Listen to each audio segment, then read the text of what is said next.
ನಿಂದು friend? Gift. ಗಿಫ್ಟಾ? ಯಾಕೆ?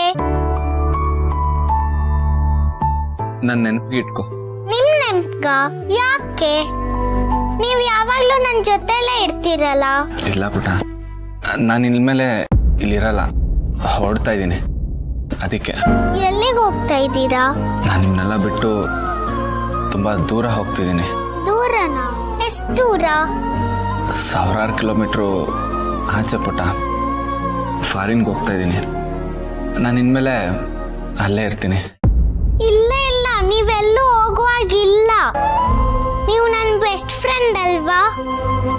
ನೀವು ನನ್ ಜೊತೆಲೇ ಇರ್ಬೇಕು. ಪ್ಲೀಸ್ ನನ್ ಜೊತೆಲೇ ಇರಿ. ಇಲ್ಲ ಪುಟ, ನಾನು ಇರಬೇಕು ಅಂತ ಬಯಸಿದ್ರು ಆ ವಿಧಿ ನನ್ನ ಇಲ್ಲಿರಕ್ಕೆ ಬಿಡ್ತಾ ಇಲ್ಲ. ನನ್ನ ಹಣೆಯಲ್ಲಿ ಬರ್ತಿದ್ದು ಇಷ್ಟೇ ಅನ್ಸುತ್ತೆ, ನಿಮ್ಗಳ ಜೊತೆ ಸ್ವಲ್ಪ ದಿನ ಇರೋದಷ್ಟೇ. ನಾನು ಹೋಗ್ಲೇಬೇಕು ಪುಟ, ಇಲ್ಲೆಲ್ಲ ಇರೋಕ್ಕಾಗಲ್ಲ. ಇಲ್ಲ ಇಲ್ಲ, ನೀವು ನನಗ್ ಬೇಕು. ನನ್ನನ್ ಬಿಟ್ಟು ಎಲ್ಲೂ ಹೋಗ್ಬೇಡಿ. ನೀವು ನನ್ ಜೊತೆಲಿ ಇಲ್ಲ ಅಂದ್ರೆ ತುಂಬಾ ಬೇಜಾರಾಗುತ್ತೆ. ಪ್ಲೀಸ್ ಹೋಗ್ಬೇಡಿ. ಇಲ್ಲ ಪುಟ, ನಾನು ಹೊರಡಲೇಬೇಕು. ಐ ಆಮ್ ಸಾರಿ ಪುಟ. ಬರ್ತೀನಿ. ಬಾಯ್.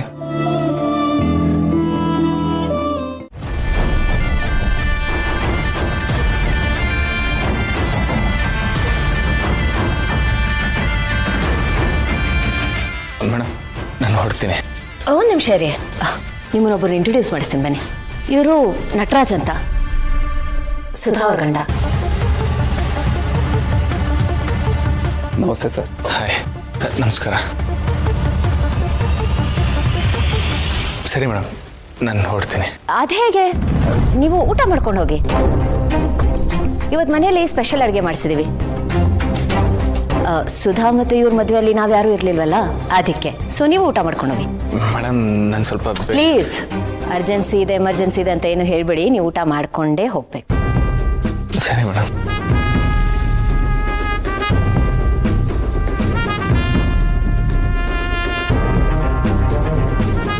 ಕೂತ್ಕೋ ಕೂತ್ಕೋ.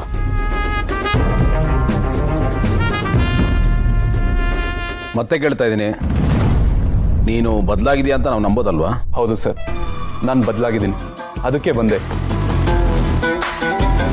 ನೀವು ಹೇಳಿದ್ಮೇಲೆ ನಾನು ಯೋಚನೆ ಮಾಡಿದೆ ಸರ್. ನನ್ನಿಂದ ತುಂಬ ತಪ್ಪಾಗಿದೆ.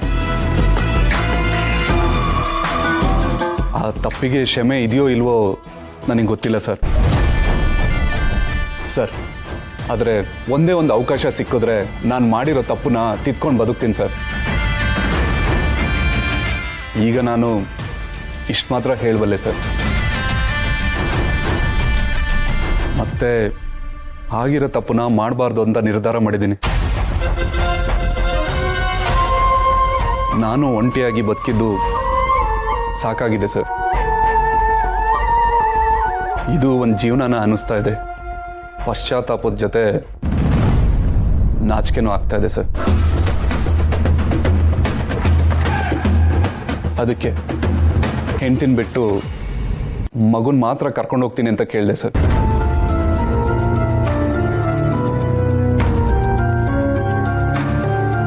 ಅದ್ಯಾಕೆ ಹಾಗೆ ಹೇಳ್ತಾ ಇದೆಯಾ? ಸುಧಾನು ಬಾ ಅಂತ ಕರಿಬೋದಲ್ವಾ? ಇಲ್ಲ ಸರ್, ನಾನು ಮಾಡಬಾರ್ದು ತಪ್ಪನ್ನೆಲ್ಲ ಮಾಡಿದ್ದೀನಿ. ಅದಕ್ಕೆ ಅವಳಿಗೆ ನನ್ನ ಮುಖ ತೋರಿಸೋ ಧೈರ್ಯನೂ ಇಲ್ಲ ಸರ್. ನಾನು ಕರೆದ್ರೆ ಅವಳು ಬರಲ್ಲ ಅನ್ಕೊಂಡು ಅವಳನ್ನ ಕರೆಯೋ ಧೈರ್ಯ ಮಾಡಲಿಲ್ಲ ಸರ್. ಈಗ ಸುಧಾನೇ ನನ್ನ ಜೊತೆ ಬರೋದಕ್ಕೆ ಒಪ್ಕೊಂಡಿದ್ದಾಳೆ. ಇದನ್ನು ಕೇಳಿ ನನಗೆ ತುಂಬ ಸಂತೋಷ ಆಗ್ತಾ ಇದೆ ಸರ್. ಇದೊಂಥರ ನನ್ನ ಪಾಲಿಗೆ ಇನ್ನೊಂದು ಜನ್ಮ ಸಿಕ್ಕಾಗೆ ಸರ್.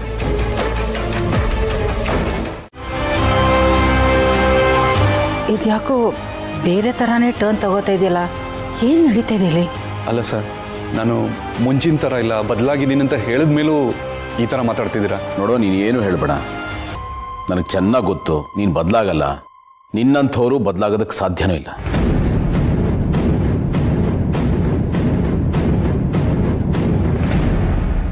ನಿನ್ನ ಮನಸ್ಸಲ್ಲಿ ನನ್ನ ತಂಗಿ ಬಗ್ಗೆ ಹೆಂಡತಿ ಅನ್ನೋ ಭಾವನೆ ಆಗಲಿ, ಲಚ್ಚಿ ಬಗ್ಗೆ ಮಗಳು ಅನ್ನೋ ಭಾವನೆ ಆಗಲಿ ಖಂಡಿತ ಇಲ್ಲ. ನನ್ನ ತಂಗಿ ತಪ್ಪು ಮಾಡಿದಾಳೆ, ಗೊತ್ತಿಲ್ಲದೆ ಹಳ್ಳಕ್ಕೆ ಬಿದ್ದಿದ್ದಾಳೆ. ಮತ್ತೆ ಹಳ್ಳಕ್ಕೆ ತಳ್ಳೋದಕ್ಕೆ ನಾನು ಅವಕಾಶ ಮಾಡಿಕೊಡೋದು.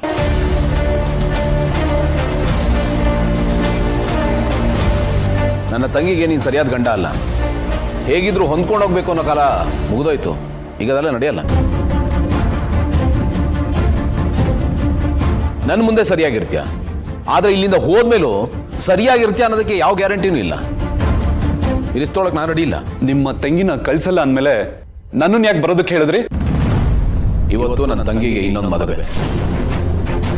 ಇದನ್ನ ನೀನ್ ಕಣ್ಣಾರೆ ನೋಡಬೇಕು, ಹೊಟ್ಟೆ ಉರ್ಕೋಬೇಕು. ಯಾಕೆಂದ್ರೆ ಇಷ್ಟು ವರ್ಷ ನೀನು ಅವಳು ಹೊಟ್ಟೆ ಉರ್ಸಿದ್ಯಲ್ಲ. ನಿನಗೆ ನನ್ನ ತಂಗಿ ಕೈ ಹಿಡಿಯೋ ಯೋಗ್ಯತೆ ಆಗಲಿ ಅರ್ಹತೆ ಆಗಲಿ ಇಲ್ಲ. ನನ್ನ ತಂಗಿ ಅಪರಂಜಿ, ಅದಕ್ಕೆ ಅವಳಿಗೆ ಚಿನ್ನದಂತ ಹುಡುಗನ ಹುಡುಕಿದ್ದೀನಿ. ಅವನು ಬೇರೆ ಯಾರೋ ಅಲ್ಲ, ಸುಜನ್.